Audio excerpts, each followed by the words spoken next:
ਸੇਵਾ ਗੁਰੂ ਨਾਨਕ ਸਾਹਿਬ ਦਾ ਸਿਧਾਂਤ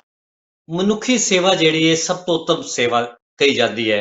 ਗੁਰੂ ਸਾਹਿਬ ਦੇ ਉਪਦੇਸ਼ਾਂ ਦੇ ਹਿਸਾਬ ਨਾਲ। ਉਹਦੇ ਵਿੱਚ ਅੱਜ ਤਤਪਰ ਨੇ ਜਿਹੜੇ ਸਾਡੇ ਮਹਿਮਾਨ ਨੇ ਡਾਕਟਰ ਮਨਦੀਪ ਸਿੰਘ ਜੀ, ਅਸੀਂ ਉਹਨਾਂ ਨੂੰ ਜੀ ਆਇਆਂ ਆਖਦੇ ਹਾਂ। ਮੈਂ ਕੁਲਮੋਹਨ ਸਿੰਘ ਜੀ ਰਾਜਾਸਾਂਸੀ ਜੀ ਨੂੰ ਬੇਨਤੀ ਕਰਾਂਗਾ, ਉਹ ਕਰਨਗੇ ਦਿਲ ਦੀਆਂ ਗੱਲਾਂ ਡਾਕਟਰ ਮਨਦੀਪ ਸਿੰਘ ਜੀ ਨਾਲ। ਸਰਦਾਰ ਕੁਲਮੋਹਨ ਸਿੰਘ ਜੀ ਰਾਜਾਸਾਂਸੀ। बहुत बहुत धन्यवाद साहब जोशाल सिंह जी। करिए दिल दियां गल्लां दा मेजबान कुलमोहन सिंह राजसांसी चढ़ती कला टाइम टीवी ਅਤੇ ਸਿੱਖੀ ਚੈਨਲ ਦੇ ਸਮੂਹ ਦਰਸ਼ਕਾਂ ਨੂੰ ਜੀਆਂ ਆਖਦਾ ਹਾਂ। ਮਿੱਤਰੋ, ਜਿੱਦਾਂ ਮੇਰੇ ਵੀਰ ਹਰਜੋਸ਼ਾਲ ਸਿੰਘ ਜੀ ਨੇ ਦੱਸਿਆ ਤੁਹਾਨੂੰ, ਅਸੀਂ ਹਮੇਸ਼ਾ ਕੋਸ਼ਿਸ਼ ਕਰਦੇ ਹਾਂ ਕਿ ਅਸੀਂ ਵੱਖ-ਵੱਖ ਖੇਤਰਾਂ ਦੇ ਵਿੱਚੋਂ ਆਪ ਜੀ ਦੀ ਮਹਿਮਾਨ ਨੂੰ ਚੁਣ ਕੇ ਲਿਆਈਏ, ਜਿਹੜਾ ਮਹਿਮਾਨ ਦਾ ਇੰਟਰਵਿਊ ਆਪ ਜੀ ਲਈ ਲਾਹੇਮੰਦ ਸਾਬਤ ਹੋ ਸਕੇ। ਅੱਜ ਸਰਦਾਰ ਮਨਦੀਪ ਸਿੰਘ ਜੀ, ਜਿਹੜੇ ਕਿ doctor Mandeep Singh ji Calgary Canada ਤੋਂ ਸਾਡੇ ਨਾਲ ਜੁੜੇ ਨੇ। ਜੀ ਆਇਆਂ ਨੂੰ ਡਾਕਟਰ ਮਨਦੀਪ ਸਿੰਘ ਜੀ। ਵਾਹਿਗੁਰੂ ਜੀ ਕਾ ਖਾਲਸਾ, ਵਾਹਿਗੁਰੂ ਜੀ ਕੀ ਫਤਿਹ। ਵਾਹਿਗੁਰੂ ਜੀ ਕਾ ਖਾਲਸਾ, ਵਾਹਿਗੁਰੂ ਜੀ ਕੀ ਫਤਿਹ। ਬਹੁਤ ਮੈਨੂੰ ਖੁਸ਼ੀ ਹੈ ਤੁਹਾਡੇ ਨਾਲ ਇੱਥੇ ਅੱਜ ਟਾਈਮ ਸ਼ੇਅਰ ਕਰਨ ਦੀ, and thank you so much ਮੈਨੂੰ ਇਨਵਾਈਟ ਕਰਨ ਦਾ ਐਂਡ ਓਪਰਚੁਨਿਟੀ ਆਪਾਂ ਨੂੰ ਗੱਲ ਕਰਨ ਦੀ ਅੱਜ। ਥੈਂਕ ਯੂ ਸਾਰਿਆਂ ਨੂੰ, for everyone who's joining to have a conversation with us. Doctor ਸਾਹਿਬ, ਆਪ ਜੀ ਦੇ ਬਾਰੇ ਮੈਂ ਵਿਊਅਰਸ ਨੂੰ ਦੱਸਾਂ ਕਿ ਆਪ ਜੀ ਨੇ ਬੇਸਿਕ ਐਜੂਕੇਸ਼ਨ ਜਿਹੜੀ ਹੈ ਉਹ ਭਾਰਤ ਦੀ ਧਰਤੀ ਤੇ ਲਈ। ਬੇਸਿਕ ਐਜੂਕੇਸ਼ਨ ਲੈਣ ਤੋਂ ਬਾਅਦ ਜਿਹੜੀ ਫਰਦਰ ਐਜੂਕੇਸ਼ਨ ਸੀ ਉਹ ਇਹਨਾਂ ਨੇ ਕੈਨੇਡਾ ਵਿਚਕਾਰ ਜਾ ਕੇ ਪ੍ਰਾਪਤ ਕੀਤੀ। ਅੱਜ ਇੱਕ ਸਫਲ ਡਾਕਟਰ ਦੇ ਰੂਪ ਵਿੱਚ ਇੱਕ ਨੌਜਵਾਨ ਡਾਕਟਰ ਨੇ, ਜਿਹੜੇ ਕਿ ਜ਼ਿੰਦਗੀ ਦੇ ਸਫ਼ਰ ਦੇ ਵਿਚਕਾਰ ਇੱਕ ਸਫਲਤਾ ਦੀਆਂ ਸੀੜੀਆਂ ਨੂੰ ਚੁਣਦੇ ਪਏ ਨੇ, ਚੜ੍ਹਦੇ ਪਏ ਨੇ, ਔਰ ਅਜੇ ਸਫਲਤਾ ਦੀਆਂ ਸੀੜੀਆਂ ਹੋਰ बढ़ ਚੜ੍ਹਨੀਆਂ ਨੇ। ਅਸੀਂ ਇਹਨਾਂ ਦੀ ਸਫਲਤਾ ਵਿੱਚ ਹਮੇਸ਼ਾ ਕਾਮਨਾ ਕਰਦੇ ਰਵਾਂਗੇ। ਲੇਕਿਨ ਅੱਜ ਅਸੀਂ ਇਹਨਾਂ ਨਾਲ ਗੱਲਾਂ ਬਾਤਾਂ ਕਰਨੀਆਂ ਮਨੁੱਖੀ ਸੇਵਾ ਹੀ ਉੱਤਮ ਸੇਵਾ, ਔਰ ਇਸ ਦੇ ਨਾਲ ਨਾਲ ਇਹਨਾਂ ਦਾ ਸੋਸ਼ਲ ਵਰਕ ਔਰ ਇਹਨਾਂ ਦੇ ਜ਼ਿੰਦਗੀ ਦੇ ਤਜਰਬੇ ਦੇ ਨਾਲ ਜੋ ਐਕਸਪੀਰੀਅੰਸਿਸ ਇਹਨਾਂ ਨੇ ਹਾਸਲ ਕੀਤੇ ਨੇ ਉਹ ਅਸੀਂ ਗੱਲਾਂ ਬਾਤਾਂ ਕਰਾਂਗੇ। ਸੋ ਡਾਕਟਰ ਸਾਹਿਬ, ਇਸ ਤੋਂ ਪਹਿਲਾਂ ਕਿ ਗੱਲਬਾਤ ਦਾ ਸਿਲਸਿਲਾ ਸ਼ੁਰੂ ਕਰੀਏ, ਜਿੱਦਾਂ ਕਿ ਮੈਂ ਬੈਕਗਰਾਉਂਡ 'ਚ ਤੁਹਾਡੇ ਬਾਰੇ ਗੱਲ ਕਹੀ ਹੈ ਔਰ ਤੁਹਾਡੀ ਇੰਟਰੋਡਕਸ਼ਨ 'ਚ ਗੱਲ ਕੀਤੀ ਹੈ, ਸਾਨੂੰ ਦੱਸੋਗੇ ਕਿ ਆਪ ਜੀ ਪੰਜਾਬ ਦੀ ਧਰਤੀ ਤੋਂ ਕਿਹੜੀ ਥਾਂ ਤੋਂ ਸੀ ਔਰ ਕਿੱਥੋਂ ਆਪਾਂ ਬੋਰਨ ਐਂਡ ਬ੍ਰੌਟ ਅਪ ਹੋਏ, ਫਿਰ ਉਸ ਤੋਂ ਬਾਅਦ ਆਪ ਜੀ ਕੈਨੇਡਾ ਕਦੋਂ ਪਹੁੰਚਦੇ ਹੋ, ਇਹਦੇ ਤੇ ਸਾਨੂੰ ਬਰੀਫ ਦੀ ਜਾਣਕਾਰੀ ਦਿਓ। ਹਾਂਜੀ ਜ਼ਰੂਰ। ਸਾਡੀ ਫੈਮਿਲੀ ਹੈਗੀ ਹੈ ਜੀ, ਛੋਟਾ ਪਿੰਡ ਹੈਗਾ ਫਰੀਦਕੋਟ ਦੇ ਨੇੜੇ, ਨਾਮ ਹੈਗਾ ਪੱਕਾ। ਐਂਡ ਅਸੀਂ ਪੰਜਾਬ ਤੋਂ 1996 ਵਿੱਚ ਇੱਥੇ ਮੂਵ ਹੋਏ ਸੀਗੇ, ਮੇਰੇ ਮਾਂ ਪਿਓ ਤੇ ਮੇਰੀਆਂ ਭੈਣਾਂ। ਤੇ ਸਿੰਸ 1996 ਪੰਜਾਬ ਮੈਂ ਆਲਮੋਸਟ 8 ਸਾਲਾਂ ਦਾ ਸੀ ਜੋ ਮੈਂ ਇੱਥੇ ਆਇਆ ਸੀਗਾ। ਤੇ within a few weeks ਮੈਂ 9 ਸਾਲਾਂ ਦਾ ਹੋ ਗਿਆ ਸੀ and entered grade 4. ਮੈਨੂੰ ਬਹੁਤ it was an honor to have learned in India, because I think I felt in many ways there's advances in education there, especially math, so I felt like I was in an advantaged position already. But udo baad most of my education main Canada vich ਕੀਤੀ ਆ। From there on completed high school and then went to University of Calgary ਜਿੱਥੇ ਮੈਂ biological sciences ਦਾ program ਕੀਤਾ ਸੀਗਾ। and ਉਦੋਂ ਬਾਅਦ ਮੈਂ Edmonton 9 ਸਾਲਾਂ ਵਾਸਤੇ ਗਿਆ ਸੀਗਾ starting in 2009 ਤੇ ਉੱਥੇ ਮੈਂ ਆਪਦੀ medical degree ਕੀਤੀ University of Alberta। ਤੇ ਫਿਰ ਮੈਂ specialty practice ਵਿੱਚ ਗਿਆ emergency medicine ਤੇ ਉਹਦੇ ਵਿੱਚ ਮੇਰਾ ਸਬ ਸਪੈਸ਼ਲਟੀ ਹੈਗਾ ਫਲਾਈਟ ਤੇ ਪ੍ਰੀ ਹਸਪੀਟਲ ਮੈਡੀਸਨ। ਐਂਡ ਮੇਰੀ ਆਲਵੇਜ਼ ਇੱਛਾ ਸੀਗੀ ਕਿ ਮੈਂ ਇੱਕ ਦਿਨ ਕੈਲਗਰੀ ਵਾਪਸ ਆਊਂਗਾ, ਮੇਰੇ ਮਾਂ ਪਿਓ ਇੱਥੇ ਰਹਿੰਦੇ ਆ, ਮੇਰੀ ਫੈਮਿਲੀ ਇੱਥੇ ਹੈਗੀ ਆ। ਸੋ ਐਡਮਿੰਟਨ ਤੋਂ ਕੈਲਗਰੀ ਮੈਂ 2018 ਵਿੱਚ ਆਇਆ ਸੀਗਾ ਤੇ ਮੈਂ ਹੁਣ ਇੱਥੇ ਕੰਮ ਕਰਦਾ ਬੋਥ ਫੁੱਟ ਹਿਲਸ ਐਂਡ ਪੀਟਰ ਲਾਹੀਡ ਹਸਪੀਟਲ ਵਿੱਚ 50-50 ਮੇਰੇ ਸ਼ਿਫਟ ਸਪਲਿਟ ਹੁੰਦੀਆਂ between the two emergency departments. ਤੇ 2019 ਵਿੱਚ I was fortunate enough to become the medical director for the Calgary Fire Department. ਜਿਹੜੀ ਇੱਥੇ ਸਾਡੀ fire department ਉਹਨਾਂ ਨੂੰ medical direction ਚਾਹੀਦੀ ਹੁੰਦੀ ਹੈ, protocols, things like that, ਤੇ ਮੈਨੂੰ ਉਹ opportunity ਮਿਲੀ ਸੀਗੀ। and ਜਿਹੜੇ ਆਪਣੇ ambulance services ਹੈਗੀਆਂ ਉਹਨਾਂ ਵਾਸਤੇ ਵੀ ਮੈਂ online medical physician ਹੈਗਾ। actually just before this call from 4 ਤੋਂ ਲੈ ਕੇ 8 ਵਜੇ ਤੱਕ ਮੈਂ ਉਹਨਾਂ ਲਈ on call ਤੇ ਸੀਗਾ to provide support to our paramedics ਜਿਹੜੇ patients ਦੀ help ਕਰਦੇ ਆ hospital ਤੋਂ ਆਉਣ ਤੋਂ ਪਹਿਲਾਂ। ਇਹ ਮੇਰੀ brief introduction ਹੈਗੀ about kind of where I grew up and my education. Doctor ਸਾਹਿਬ ਜੋ ਮੈਡੀਕਲ ਸਾਇੰਸ ਦੀ ਤੁਸੀਂ ਜਿਹੜੀ ਐਜੂਕੇਸ਼ਨ ਉੱਥੇ ਜਾ ਕੇ ਲਈ ਹੈ, ਉਸ ਐਜੂਕੇਸ਼ਨ ਨੂੰ ਲੈਣ ਤੋਂ ਬਾਅਦ ਤੁਸੀਂ ਬਹੁਤ ਸਾਡੇ ਕੋਲ ਜਿਹੜੀਆਂ ਜਾਣਕਾਰੀਆਂ ਤੁਹਾਡੇ ਬਾਰੇ ਮਿਲ ਰਹੀਆਂ ਨੇ, ਜਿਹੜੀ ਇਨਫੋਰਮੇਸ਼ਨ ਸਾਡੇ ਕੋਲ ਅਸੀਂ ਇਕੱਠੀ ਕੀਤੀ ਸੀ, ਉਹਦੇ 'ਚ ਕਿ ਵੀ ਤੁਸੀਂ ਬੜੇ ਹੀ ਇਸ ਸ਼ੋਬੇ ਦੇ ਵਿਚਕਾਰ ਵੀ, ਮੈਡੀਕਲ ਪ੍ਰੋਫੈਸ਼ਨ ਦੇ ਵਿਚਕਾਰ ਵੀ ਪਰਟੀਕੂਲਰ ਉਸ ਲਾਈਨ ਨੂੰ ਚੁਣਿਆ ਜਿਹੜੇ ਕਿ ਮਨੁੱਖੀ ਸੇਵਾ ਦੇ ਅੰਦਰ ਬਹੁਤ ਇੰਪੋਰਟੈਂਟ, ਹਰ ਇੱਕ ਮੈਡੀਕਲ ਲਾਈਨ 'ਚ ਹਰ ਇੱਕ ਚੀਜ਼ ਬੜੀ ਇੰਪੋਰਟੈਂਟ ਹੁੰਦੀ ਹੈ, ਲੇਕਿਨ ਉਹਦੇ 'ਚ ਵੀ ਹੁਣ ਬਹੁਤ ਸਾਰੀਆਂ ਅੱਗੋਂ ਲਾਈਨਾਂ ਬਣ ਗਈਆਂ ਨੇ। ਤੁਸੀਂ ਉਹਦੇ ਵਿਚਕਾਰ ਬੜੀ ਮਿਹਨਤ ਕਰਕੇ ਉਸ ਲਾਈਨ ਨੂੰ ਚੂਜ਼ ਕੀਤਾ ਔਰ ਅੱਜ ਤੁਸੀਂ ਸੁਸਾਇਟੀ ਦੇ ਅੰਦਰ ਬਹੁਤ ਜ਼ਿਆਦਾ ਆਪਣੇ ਐਫਰਟਸ ਪਾ ਰਹੇ ਹੋ। ਹਾਂਜੀ, ਜਿਹੜੇ ਆਪਣੀ emergency department ਉਹਦੇ ਵਿੱਚ definitely under service populations ਬਹੁਤ ਹੁੰਦੀਆਂ, ਜਿਨ੍ਹਾਂ ਕੋਲ patients ਕੋਲ family doctors ਹੈ ਨਹੀਂ, ਜਾਂ ਉਹ already suffer ਕਰਦੇ ਆ mental health ਨਾਲ, addictions issues ਨਾਲ, ਉਹ ਸਾਡੇ actually ਉਹਨਾਂ ਨੂੰ ਕਹਿੰਦੇ frequent patients to the emergency department, but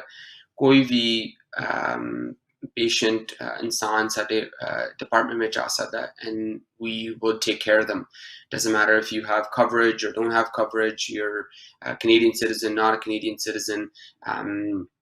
That's a ਸਾਡਾ ਬਹੁਤ benefit ਹੈਗਾ Canada ਵਿੱਚ medicine practice ਕਰਨ ਦਾ, and especially emergency medicine ਵਿੱਚ ਕਰਨ ਦਾ, because ਜੇ ਕੋਈ ਵੀ ਉੱਥੇ ਇਨਸਾਨ ਆ ਰਿਹਾ majority of the time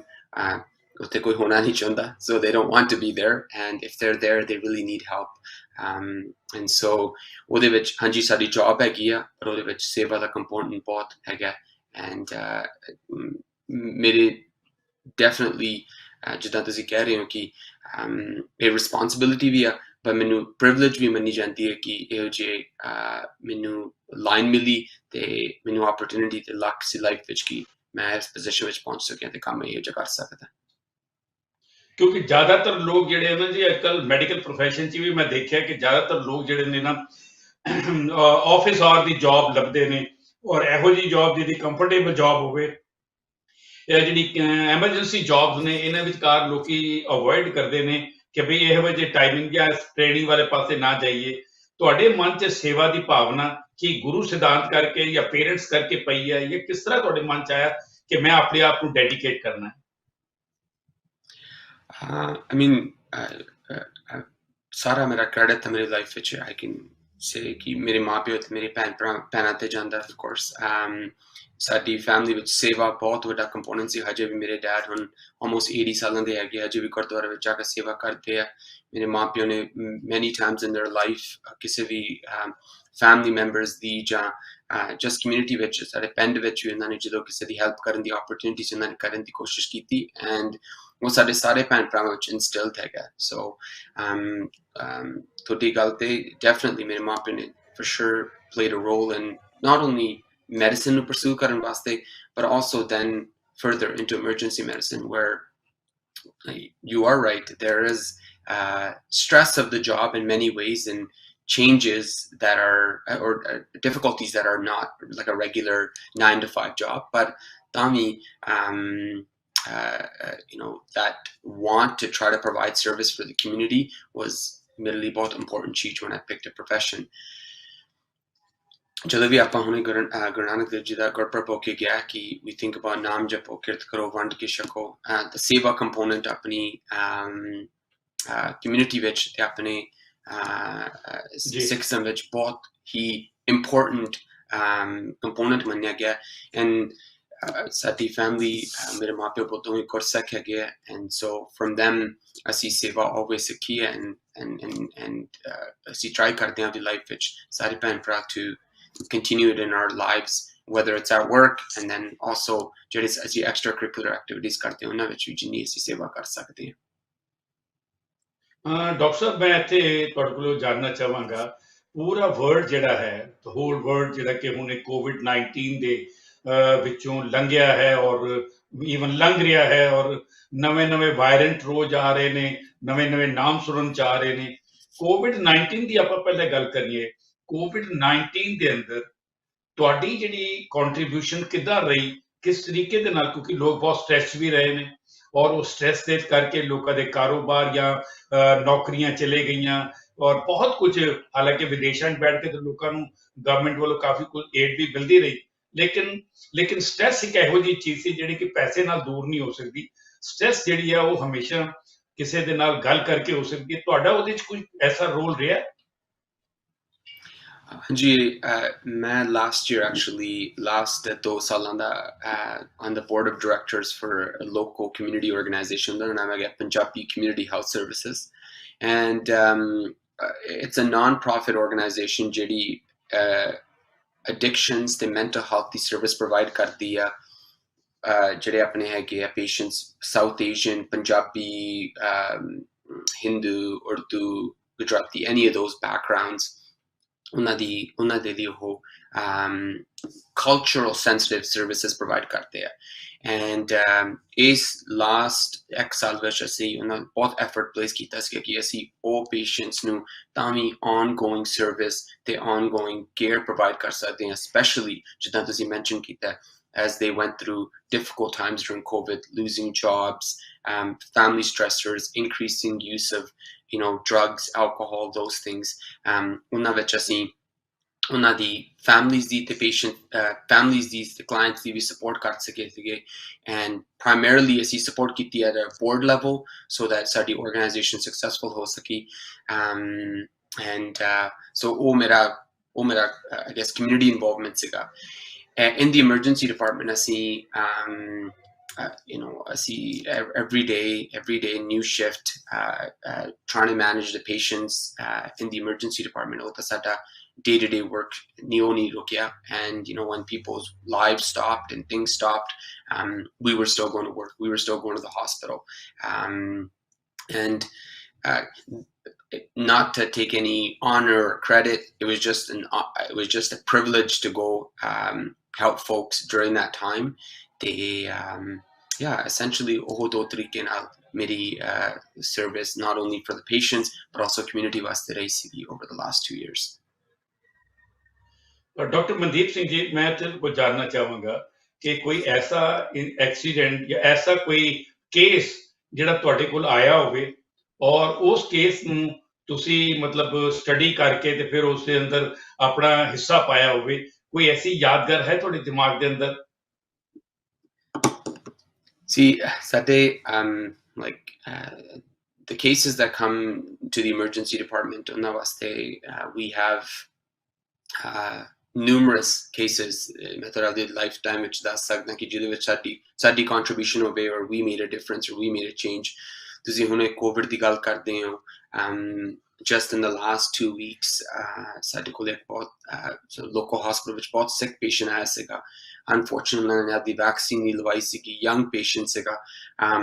ਤੇ ਜਦੋਂ ਉਹਨਾਂ ਦੇ ਅਸੀਂ bedside ਤੇ ਹੋ ਕੇ ਉਹਨਾਂ ਦੀ oxygen levels ਬਹੁਤ ਘੱਟ ਰਹੇ ਸੀਗੇ ਤੇ ਉਹਨਾਂ ਨੇ ਸਾਨੂੰ breathing tube ਪਾਉਣੀ ਪਈ ਸੀਗੀ.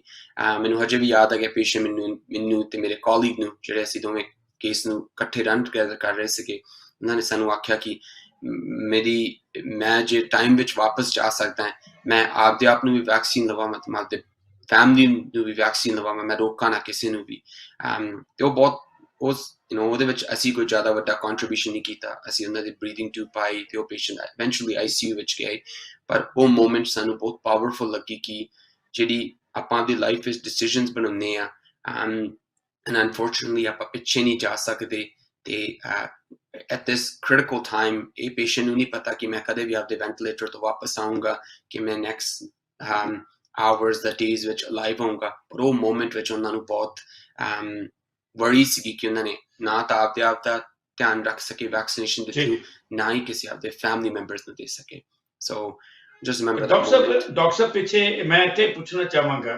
ਕਿ ਪਿੱਛੇ ਸੋਸ਼ਲ ਮੀਡੀਆ ਦੇ ਉੱਤੇ ਬਹੁਤ ਜ਼ਿਆਦਾ ਪ੍ਰਚਾਰ ਹੋ ਰਿਹਾ ਸੀ, people were saying ਇੰਜੈਕਸ਼ਨ ਲਗਵਾਉਣਾ ਨਹੀਂ ਚਾਹੀਦਾ ਜੀ, ਇਹ ਵੈਕਸੀਨ ਨਹੀਂ ਲਗਵਾਉਣੀ ਚਾਹੀਦੀ ਜੀ, ਇਸ ਦੇ ਨਾਲ ਇਹ ਸਾਈਡ ਇਫੈਕਟ ਹੋ ਜਾਣਗੇ ਜੀ, ਉਹ ਹੋ ਜਾਣਗੇ ਜੀ, ਯਾਨੀ ਕਿ ਬਹੁਤ ਸਾਰੇ, because I'm not from a medical professional side, but I can't take the names of all these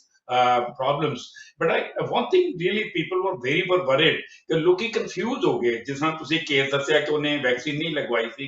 ਉਹ ਵੀ ਕਿਸੇ ਨਾ ਕਿਸੇ ਇਨਫਲੂਐਂਸ ਵਿੱਚ ਆਇਆ ਹੋਏਗਾ ਜਾਂ ਕਿਸੇ ਗੱਲ ਤੋਂ ਸੁਣ ਕੇ ਆਇਆ ਹੋਏਗਾ, ਜਿੰਨੇ ਕਿ ਵੀ ਤਾਂ ਵੈਕਸੀਨ ਤਾਂ ਲਗਵਾਉਣਾ ਲੋਕੀ ਲਗਵਾਉਂਦੇ ਪਏ ਔਰ ਲਗਵਾਉਣੀ ਚਾਹੀਦੀ ਹੈ। ਲੇਕਿਨ ਤੁਸੀਂ ਦੱਸੋਗੇ ਕਿ ਸੋਸ਼ਲ ਮੀਡੀਆ ਦਾ ਪ੍ਰਚਾਰ ਕਿੰਨਾ ਕੁ ਠੀਕ ਸੀ, ਕਿੰਨਾ ਕੁ ਗਲਤ ਸੀ, ਔਰ ਇਹਦੇ ਵਿਚਕਾਰ ਤੁਹਾਡੇ ਵਿਊਅਰਸ ਨੂੰ ਕੀ ਸਲਾਹ ਦੇਣਾ ਚਾਹੋਗੇ? ਤੁਹਾਡਾ ਬਹੁਤ ਐਕਸਲੈਂਟ ਕੁਐਸਚਨ ਹੈਗਾ ਜੀ। ਅਨਫੋਰਚੂਨੇਟਲੀ ਆਪਾਂ ਇਹੋ ਜਿਹੇ ਆਪਾਂ ਟਾਈਮਲਾਈਨ ਵਿੱਚ ਰਹਿ ਰਹੇ ਹਾਂ ਕਿ ਆਪਾਂ ਨੂੰ ਇਨਫੋਰਮੇਸ਼ਨ ਬਹੁਤ ਮਿਲ ਰਹੀ ਹੈ। ਆਈ ਮੀਨ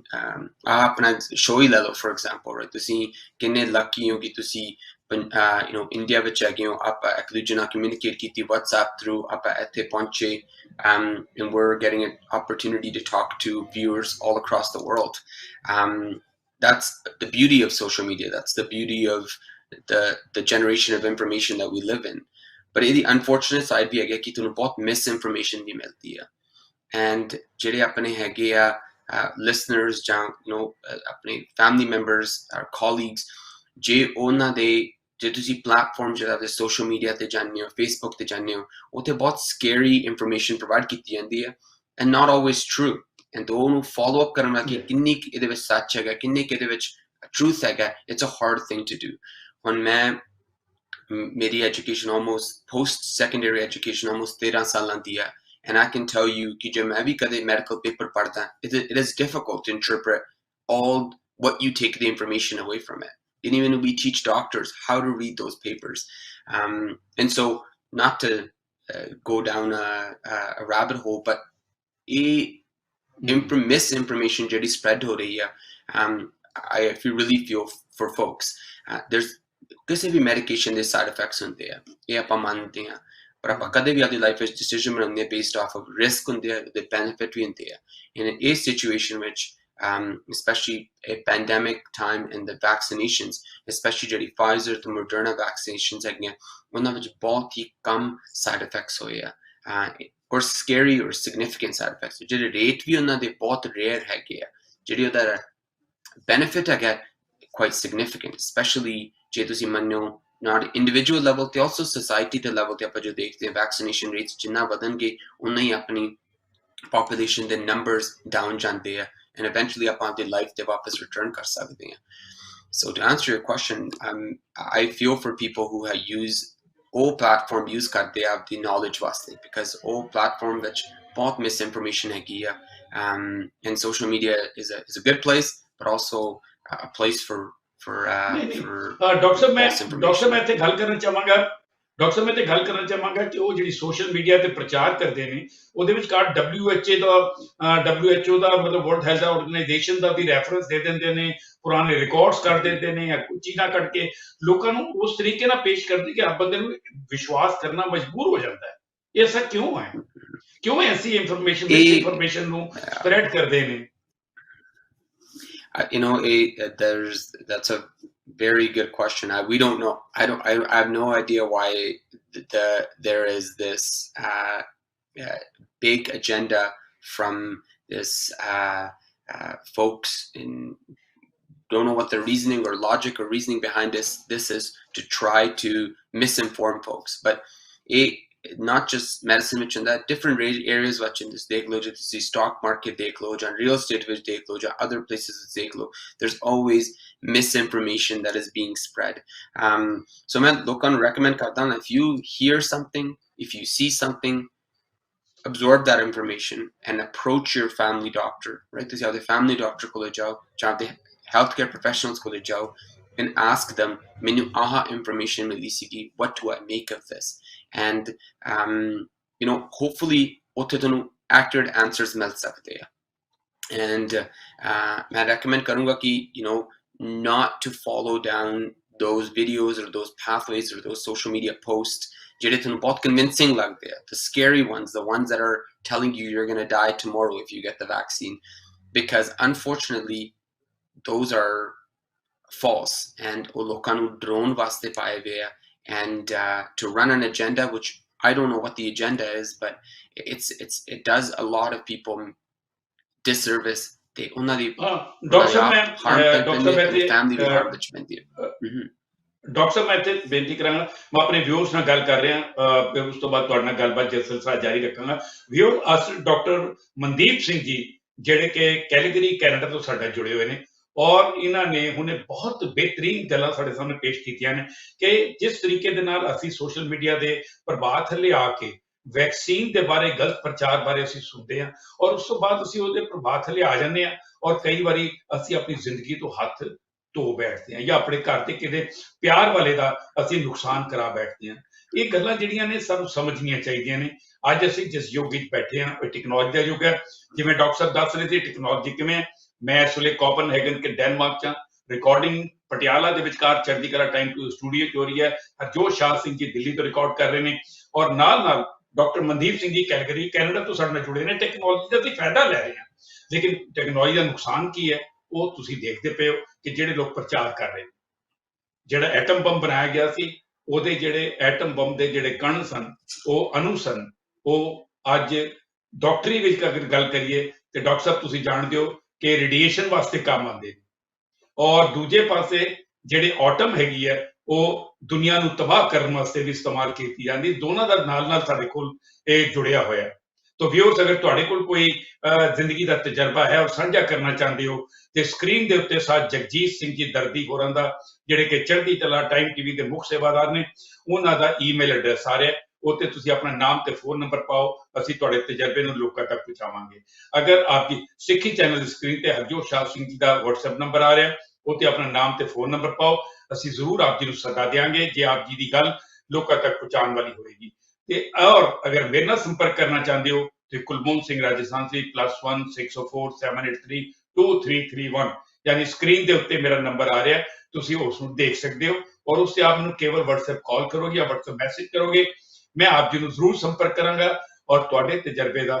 सारी दुनिया तक पहुंचाने की कोशिश करांगा। ये प्रोग्राम इस वेले दुनिया भर के विचकार देखा जा रहा और बहुत सारे व्यूअर सानू अपने सुझाव देंदे ने और उस सुझाव नूं असीं ਉਹਨੂੰ ਇੰਪਲੀਮੈਂਟ ਕਰਨ ਦੀ ਵੀ ਕੋਸ਼ਿਸ਼ ਕਰਦੇ ਹਾਂ। ਸੋ ਹੁਣ ਡਾਕਟਰ ਮਨਦੀਪ ਸਿੰਘ ਜੀ ਨਾਲ ਅਗਲੇ ਹਿੱਸੇ ਦੀ ਗੱਲਾਂ ਕਰਦੇ ਹਾਂ।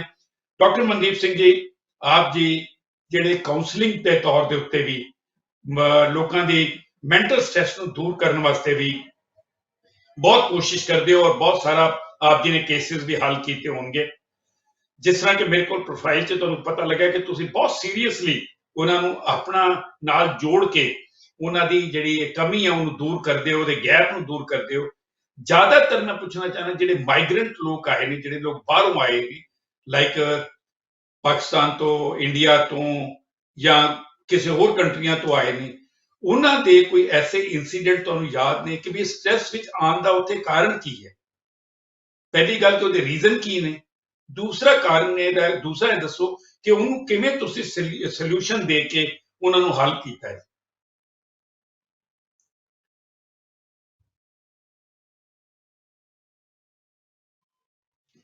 डॉक्टर साहब ਤੁਹਾਡੀ आवाज नहीं आ रही जी, प्लीज। My apologies जी। ਤੁਹਾਡੀ ਆਵਾਜ਼ ਤੁਹਾਡਾ question ਬਹੁਤ excellent ਹੈ and ਇਹਦੇ answer ਵੀ ਬਹੁਤ complex ਹੈਗਾ because ਤੁਸੀਂ imagine ਕਰ ਸਕਦੇ ਹੋ ਤੁਸੀਂ ਨਵੀਂ country ਵਿੱਚ ਆਏ ਹੋ, ਤੁਸੀਂ new culture behave ਕਰ ਰਹੇ ਹੋ, you have new oftentimes ਜਿਹੜੇ ਤੁਸੀਂ standard ਤੋਂ ਆਏ ਸੀ job wise, wise, even socio-economic status, ਤੁਹਾਡਾ social status ਉਹ ਵੀ ਬਹੁਤ change ਹੋ ਚੁੱਕਿਆ ਜਦੋਂ ਤੁਸੀਂ ਨਵੀਂ country ਵਿੱਚ ਆਉਂਦੇ ਹੋ, ਕਦੇ ਵੀ ਆਉਂਦੇ ਹੋ, especially leaving behind a network of community and ਉਹ ਚੀਜ਼ਾਂ ਬਹੁਤ ਹੀ ਇਨਸਾਨ ਉੱਤੇ stressful ਹੁੰਦੀਆਂ and ਜਦੋਂ ਤੁਸੀਂ ਕਦੇ ਵੀ ਕਿਸੇ ਵੀ medicine ਜਾਂ law ਜਾਂ health ਕਿਤੇ ਵੀ ਤੁਸੀਂ access ਕਰਦੇ ਹੋ ਜਿੱਥੇ ਤੁਹਾਨੂੰ ਲੱਗਦਾ ਕਿ ਉਹਦੇ ਵਿੱਚ power difference ਹੈਗਾ, ਉਹਦੇ ਵਿੱਚ ਇਸ ਜਾਂ ਪੇਸ਼ੈਂਟ ਨੂੰ, ਕਿਸੇ ਨੂੰ, ਇਨਸਾਨ ਨੂੰ always ਲੱਗਦਾ ਕਿ a challenge in approaching those situations. So ਆਪਾਂ ਨੂੰ ਉਹਦੇ ਵਿੱਚ one solution to that is having more people visible who look like you. So ਜਿਹੜਾ ਤੁਸੀਂ ਕੋਈ ਸਰਦਾਰ ਜੀ emergency department 'ਚ ਹੁੰਦੇ ਜੋ ਮੈਨੂੰ ਦੇਖਦੇ ਆ, ਜੋ ਮੇਰੇ colleague ਹੋਰ ਮੇਰੇ ਸਰਦਾਰ ਦੋਸਤ ਹੈ ਜਦੋਂ ਮੇਰੇ ਨਾਲ ਕੰਮ ਕਰਦਾ ਸਾਨੂੰ ਦੇਖਦੇ ਆ, automatic level of comfort ਹੈਗਾ ਕਿ ਆਪਣਾ ਕੋਈ ਇਸ community ਵਿੱਚ ਕੰਮ ਕਰਦਾ। ਮੈਂ Canada in Calgary over the last 20 years ਮੈਂ different professions ਦੀ ਤੁਹਾਨੂੰ examples ਦੇ ਸਕਦਾ, ਮੈਂ banking ਦੀ ਦੇ ਸਕਦਾ, health ਦੀ ਦੇ ਸਕਦਾ, law enforcement ਦੀ, police ਵਿੱਚ ਦੇ ਸਕਦਾ ਕਿ ਆਪਣੇ visible minorities ਉੱਥੇ ਨਹੀਂ ਸੀਗੇ 20 ਸਾਲ ਪਹਿਲਾਂ Calgary ਵਿੱਚ, ਔਰ ਜਿਹੜੇ ਵੀ ਸੀਗੇ ਉਹ ਬਹੁਤ ਘੱਟ ਨੰਬਰ ਦੇ ਸੀਗੇ। ਸੋ ਜਦੋਂ ਆਪਣੇ ਮਾਈਗ੍ਰੈਂਟ ਪਾਪੂਲੇਸ਼ਨਸ ਇਹੋ ਜਿਹੀਆਂ ਸਿਚੁਏਸ਼ਨਸ ਵਿੱਚ ਜਾਂਦੇ ਆ, ਆਲਰੇਡੀ ਉਹ ਆਪਦੇ ਆਪ ਨੂੰ ਡਿਸਐਡਵਾਂਟੇਜਡ ਫੀਲ ਕਰਦੇ ਆ। ਐਂਡ ਸੋ ਜਦੋਂ ਮੈਂ ਕਦੇ ਵੀ ਪੇਸ਼ੈਂਟ ਨਾਲ ਜਾਂ ਫੈਮਿਲੀ ਮੈਂਬਰਸ ਨਾਲ ਗੱਲ ਕਰਦਾ ਜਿਹੜੇ visible minorities ਹੈਗੇ ਭਲਾ ਪੰਜਾਬੀ ਵੀ ਨਾ ਹੋਣ ਕਿਤੇ ਹੋਰ ਕੰਟਰੀ ਤੋਂ ਆਉਣ ਜਾਂ ਅਫਰੀਕਾ ਤੋਂ ਆਉਣ ਜਾਂ ਏਸ਼ੀਆ ਤੋਂ ਆਉਣ ਇੱਕ ਦੂਜੇ ਇਮੀਗ੍ਰੈਂਟ ਨੂੰ ਦੇਖ ਕੇ ਰਿਲੇਟੇਬਿਲਿਟੀ ਜ਼ਰੂਰ ਹੁੰਦੀ ਹੈ ਐਂਡ ਟਰਾਈਂਗ ਟੂ ਅੰਡਰਸਟੈਂਡ ਕਿ ਉਹਨਾਂ ਦੇ ਜਿਹੜੀ ਉਹਨਾਂ ਦੀ ਮੈਡੀਕਲ ਪ੍ਰੈਜੈਂਟੇਸ਼ਨ ਹੈਗੀ ਉਹਨਾਂ ਵਿੱਚ ਉਹਨਾਂ ਦੇ ਕਲਚਰਲ ਫੈਕਟਰਸ ਕੀ ਆ ਆਪਾਂ ਗੱਲ ਕਰਦੇ ਹਾਂ ਜਦੋਂ ਡਿਪਰੈਸ਼ਨ ਦੀ ਜਾਂ ਐਂਗਜ਼ਾਇਟੀ ਦੀ ਜਾਂ ਮੈਂਟਲ ਹੈਲਥ ਵਿੱਚ ਇਹ ਤਾਂ ਤੁਹਾਨੂੰ ਵੀ ਪਤਾ ਕਿ ਆਪਣੀ ਕਮਿਊਨਿਟੀ ਵਿੱਚ ਇਹਦੇ ਵਿੱਚ ਇਹ ਡਾਇਗਨੋਸਿਸ ਵਿੱਚ ਬਹੁਤ ਜ਼ਿਆਦਾ ਸਟਿਗਮਾ ਹੈਗਾ ਕਿ ਆਪਾਂ ਇਹ ਚੀਜ਼ਾਂ ਬਾਰੇ ਗੱਲਾਂ ਨਹੀਂ ਕਰਨਾ ਚਾਹੁੰਦੇ ਐਂਡ ਸੋ ਜਦੋਂ ਆਪਾਂ ਕਦੇ ਪੰਜਾਬੀ ਪੇਸ਼ੈਂਟਸ ਨਾਲ ਮੈਂ ਕਦੇ ਅਪਰੋਚ ਕਰਦਾ ਜਾਂ ਗੱਲ ਕਰਦਾ I try to be sensitive of that but also it takes more effort to try to get that information out ਕਿ ਤੁਹਾਡਾ ਇਹਨਾਂ ਦਾ family member actually depression ਨਾਲ suffer ਕਰਦਾ ਹੈ ਜਾਂ family member actually alcohol addiction ਨਾਲ suffer ਕਰਦਾ ਹੈ because ਜਦੋਂ ਆਪਾਂ language ਵਰਤਦੇ ਹਾਂ ਉਹ different ਹੈਗੀ ਆ Western language now. So, sorry, long-winded answer to the question, but I think. नहीं डॉक्टर साहब मेरी बेनती सुनो नहीं डॉक्टर साहब ਤੁਸੀਂ ਆਪਣੇ ਆਨਸਰ ਨੂੰ ਪੂਰਾ ਡਿਟੇਲ ਦਿਓ ਕਿਉਂਕਿ ਇੰਟਰਵਿਊ ਕਰਨ ਦਾ ਫਾਇਦਾ ਕੀ ਹੋਇਆ ਜੇ ਅਸੀਂ ਗੱਲ ਨੂੰ ਪੂਰੀ ਤੱਕ ਡਿਲੀਵਰ ਨਹੀਂ ਕਰ ਪਾਏ ਤੇ give me the details and if you have some examples without taking the name of the person ਕਿਸੇ ਬੰਦੇ ਦਾ ਨਾਮ ਲਏ ਬਗੈਰ ਜ਼ਰੂਰ ਸਾਨੂੰ ਇੱਕ ਦੋ ਐਗਜ਼ਾਮਪਲਸ ਜ਼ਰੂਰ ਦਿਓ ਤਾਂ ਕਿ ਲੋਕਾਂ ਨੂੰ ਇਹ ਲੱਗਦਾ ਕਿ either this case related to me ਕਿਤੇ ਮੇਰਾ ਕੇਸ ਤੇ ਨਹੀਂ ਹੈ ਡਾਕਟਰ ਸਾਹਿਬ is talking about me And you know I always patient confidentiality ਗੱਲ ਹੁੰਦੀ ਹੈ but I can definitely talk about cases without revealing any information you know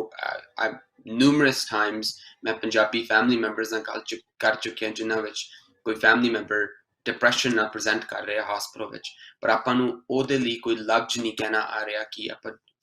nurse नूं जां फिजिशियन नूं जां साइकाइट्रिस्ट नूं दस सकीं कि इन्हां नाल की हो रहा है you know आपां कदे भी आपां गल करदे हां किसे नाल when we talk about you know what are your symptoms of depression you know ਤੁਸੀਂ guilty feel ਕਰਦੇ ਹੋ ਤੁਹਾਡੇ ਕੋਲੇ stress around work ਤੁਹਾਡੇ emotions ਕਿੱਦਾਂ ਹੈਗੇ ਤੁਹਾਡੀ sleep disturb ਹੁੰਦੀ ਤੁਹਾਡਾ eating ਕਿੱਦਾਂ ਹੁੰਦੀ ਹੈ when we ask those questions sometimes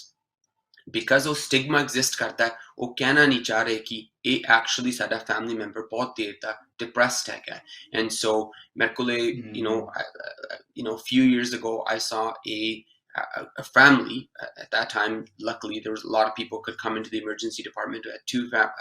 a wife and a daughter bring their father into the hospital and they could not explain to me that this patient was suffering with depression for multiple years and had been self-medicating with alcohol over this time, intermittently periods, but they just did not have any resource or any space to be able to go and say ki asi ਇੱਥੇ ਜਾ ਸਕਦੇ ਇੱਥੇ ਸਾਨੂੰ help ਮਿਲੂਗੀ you know emergency department ਇੱਕ ਦੋ ਵਾਰੀ ਆਏ ਸੀ for things like a fall ankle sprain but all ਚੀਜ਼ਾਂ always consequence ਸੀਗੀਆਂ when the person had been drinking or had been you know in a low state of mind so ਉਹਨਾਂ ਦੀ actual or underlying problem ਕਦੇ ਨਹੀਂ address ਹੋ ਸਕਿਆ because ਉਹ families ਨੂੰ ਲੱਗਿਆ ਕਿ ਉਹ ਕਦੇ ਆਪਦੀ true concerns express ਨਹੀਂ ਕਰ ਸਕਦੇ ਸੀਗੇ and so that's why I think ਜਿਹੜਾ ਤੁਸੀਂ question ਪੁੱਛਿਆ ਸੀ ਕਿ ਆਪਾਂ ਇਹ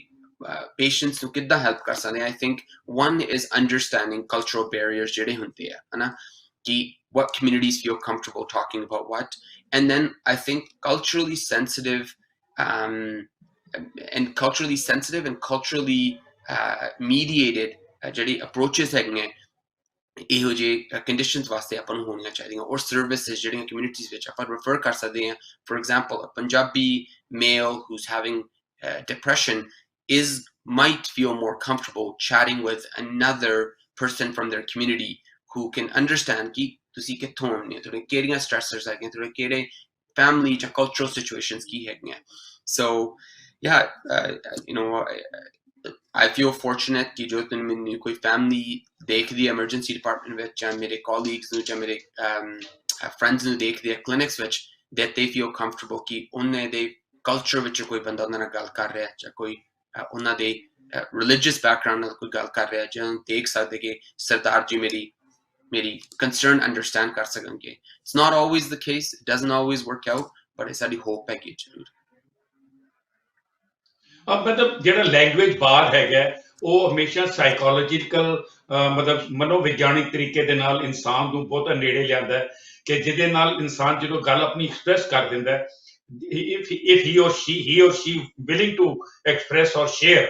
ਤੇ ਜੇ ਉਹ ਸ਼ੇਅਰ ਕਰ ਸਕਦਾ ਤੇ ਮੈਨੂੰ ਲੱਗਦਾ ਉਹਦਾ ਮਨੋਵਿਗਿਆਨਿਕ ਜਿਹੜਾ ਦਬਾਅ ਹੈ ਉਹਦੇ ਮਨ ਦੇ ਉੱਤੇ, ਉਹਦੇ ਜਿਹੜੇ ਉਹਦੇ ਦਿਮਾਗ ਦੇ ਉੱਤੇ, ਉਹ ਹੌਲੀ ਹੌਲੀ ਘਟਣਾ ਸ਼ੁਰੂ ਹੋ ਜਾਂਦਾ ਹੈ। ਔਰ ਜਦੋਂ ਉਹ ਹੌਲੀ ਹੌਲੀ ਘਟਦਾ ਹੈ ਤੇ ਫਿਰ ਉਸ ਤੋਂ ਬਾਅਦ ਉਹ ਜਿਹੜਾ ਹੈਗਾ ਕਿਸੇ ਹੱਲ ਵੱਲ ਤੁਰਨਾ ਸ਼ੁਰੂ ਕਰਦਾ ਹੈ। ਕੀ ਇਹ ਠੀਕ ਹੈ? ਤੁਹਾਡੀ ਗੱਲ 100% ਰਾਈਟ ਹੈ। ਇਹੀ ਤਾਂ ਬੇਸਿਸ ਹੈਗਾ ਸਾਈਕੋਥੈਰੇਪੀ ਦਾ, ਕਿ ਜੇ ਆਪਾਂ ਗੱਲ ਕਰਦੇ ਹਾਂ ਕਿ being able to ਕਈ there's a lot of different techniques like cognitive behavioral therapy, didactic behavioral therapy, ਉਹ ਜਿਹੜੀਆਂ ਜਿਹਦੇ ਵਿੱਚ ਤੁਸੀਂ ਆਪਦੇ concerns express ਕਰਦੇ ਹੋ, ਉਹ ਜਿਹੜਾ ਤੁਹਾਡਾ ਥੈਰੇਪਿਸਟ ਹੈਗਾ ਜਾਂ ਤੁਹਾਡਾ ਸਾਈਕੋਲੋਜਿਸਟ ਹੈਗਾ, ਤੁਹਾਡੀਆਂ ਗੱਲਾਂ ਸੁਣ ਕੇ he or she could provide feedback back into reframing ਜਿੱਦਾਂ ਉਹ ਚੀਜ਼ ਬਾਰੇ ਤੁਸੀਂ ਸੋਚਦੇ ਹੋ। ਬਟ ਜਿਹੜੀ ਤੁਸੀਂ ਗੱਲ ਕਹੀ ਹੈ ਕਿ that communication piece, that language barrier piece, ਉਹ ਬਹੁਤ ਵੱਡੀ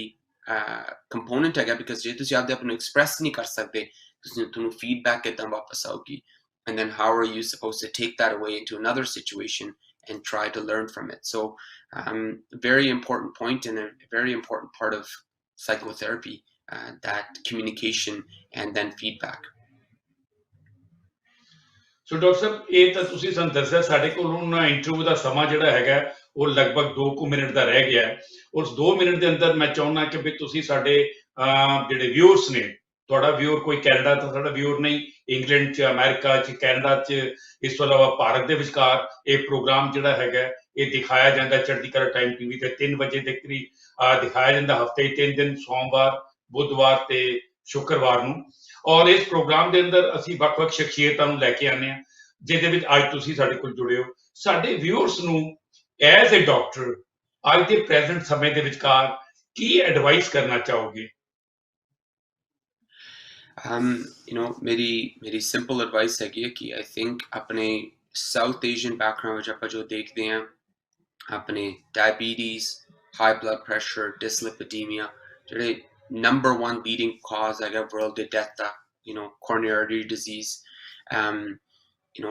ਤੁਸੀਂ ਆਪਦੀ ਜਿੰਨੀ ਸਿਹਤ ਦੀ ਦੇਖਭਾਲ ਕਰ ਸਕਦੇ ਹੋ, it's a very important thing. Exercising 20 minutes 3 times a week is sufficient to try to control the risk of cardiovascular disease. ਜਿਹੜੀ ਆਪਣੀ dietary intakes ਹੈਗੀਆਂ, ਜਿੰਨਾ ਹੀ ਆਪਾਂ ਵੱਧ ਤੋਂ ਵੱਧ control ਕਰ ਸਕਦੇ ਹਾਂ, eating less fatty foods, processed foods, sugary foods, and is a really important part of apne South Asian community di health vaste to avoid those things. And lastly, I think jitna time, at least 5 to 10 minutes minimum per day mindfulness ਜਾਂ meditation ਵਿੱਚ ਵਰਤ ਸਕਦੇ ਹੋ to provide the stress of the modern world ਨੂੰ ਘਟਾਉਣ ਵਾਸਤੇ. I think those would have a significant benefit on your life and on the loved ones that are around you. I know that's a lot of things to ask of your viewers to do, but even if they take away 1 or 2 things, hopefully that would be a good thing. Doctor ਸਾਹਿਬ, ਬਹੁਤ ਬਹੁਤ ਧੰਨਵਾਦ ਤੁਹਾਡਾ ਕਿ ਤੁਸੀਂ ਆਪਣਾ ਕੀਮਤੀ ਸਮਾਂ ਸਾਨੂੰ ਦਿੱਤਾ ਹੈ। ਔਰ ਕੀਮਤੀ ਸਮੇਂ 'ਚ ਅੱਜ ਜਿਹੜੀਆਂ ਗੱਲਾਂ ਅਸੀਂ ਕੀਤੀਆਂ ਨੇ, ਜਿਨ੍ਹਾਂ ਨੇ ਕੋਈ ਗਹਿਰਾਈ ਨਾਲ ਇਸ ਗੱਲ ਨੂੰ ਡੀਪਲੀ ਇਸ ਗੱਲ ਨੂੰ ਸਮਝਣ ਦੀ ਕੋਸ਼ਿਸ਼ ਕੀਤੀ ਹੋਏਗੀ, ਤਾਂ ਮੈਂ ਸਮਝਦਾ ਕਿ ਇਹ ਇੱਕ ਬੜਾ ਪ੍ਰੈਕਟੀਕਲ ਜਿਹਾ ਇੰਟਰਵਿਊ ਸੀ। ਜਿਹੜੇ ਇੰਟਰਵਿਊ ਦੇ ਵਿਚਕਾਰ ਤੁਸੀਂ ਬੜੀਆਂ ਪ੍ਰੈਕਟੀਕਲ ਗੱਲਾਂ ਕੀਤੀਆਂ ਨੇ, ਔਰ ਜਿਹੜੀਆਂ ਗੱਲਾਂ ਦੇ ਨਾਲ ਸਾਨੂੰ ਸਮਝਾਉਣ ਦੀ ਕੋਸ਼ਿਸ਼ ਕੀਤੀ ਹੈ। ਅਸੀਂ ਚੜ੍ਹਦੀ ਕਲਾ ਟਾਈਮ TV ਦਾ ਪੂਰਾ ਇਦਾਰਾ ਔਰ ਸਿੱਖੀ ਚੈਨਲ ਦਾ ਪੂਰਾ ਇਦਾਰਾ ਤੁਹਾਡੀ ਚੜ੍ਹਦੀ ਕਲਾ ਵਾਸਤੇ ਹਮੇਸ਼ਾ ਅਰਦਾਸ ਕਰੇਗਾ। ਤੁਸੀਂ ਇਸੇ ਹੀ ਸਫਲਤਾ ਦੀਆਂ ਸੀੜੀਆਂ ਚੜ੍ਹਦੇ ਜਾਓ, ਮਨੁੱਖਤਾ ਦੀ ਸੇਵਾ ਕਰੋ, ਔਰ ਮਨੁੱਖਤਾ ਦੀ ਸੇਵਾ ਕਰਕੇ ਆਪਣੇ ਮਾਤਾ ਪਿਤਾ ਦੇ ਔਰ ਗੁਰੂ ਸਾਹਿਬਾਨ ਦੇ ਦੱਸੇ ਹੋਏ ਰਸਤੇ 'ਤੇ ਚੱਲ ਕੇ ਇਸ ਤਰ੍ਹਾਂ ਆਪਣੇ ਆਪ ਨੂੰ ਸਫਲ ਡਾਕਟਰ ਦੇ ਰੂਪ ਵਿੱਚ ਪਾਓਗੇ। ਸਾਡੀ ਇਹ ਅਰਦਾਸ ਹੈ ਸਤਿਗੁਰਾਂ ਦੇ ਚਰਨਾਂ ਵਿਚਕਾਰ। ਤੁਹਾਡਾ ਬਹੁਤ ਬਹੁਤ ਧੰਨਵਾਦ। ਤੁਹਾਡੇ ਕੋਲ ਇਜਾਜ਼ਤ ਲੈ ਰਿਹਾ, ਨਾਲ ਹੀ ਵਿਊਅਰਸ ਕੋਲ ਇਜਾਜ਼ਤ ਲੈ ਰਿਹਾ। ਵਿਊਅਰ, ਅੱਜ ਇਹ ਇੰਟਰਵਿਊ ਅਸੀਂ ਇੱਥੇ ਸਮਾਪਤ ਕਰਨ ਜਾ ਰਹੇ ਹਾਂ। ਅਗਲੇ ਇੰਟਰਵਿਊ ਦੇ ਵਿਚਕਾਰ ਇੱਕ ਨਵੇਂ ਮਹਿਮਾਨ ਦੇ ਨਾਲ ਫਿਰ ਰੂਬਰੂ ਹੋਵਾਂਗੇ ਤੁਹਾਡੇ ਨਾਲ। ਤਦ ਤੱਕ ਆਪਣਾ ਧਿਆਨ ਰੱਖਿਓ। ਰੱਬ ਰਾਖਾ, ਰੱਬ ਰਾਖਾ, ਰੱਬ ਰਾਖਾ। ਕਰੀਏ ਦਿਲ ਦੀਆਂ ਗੱਲਾਂ।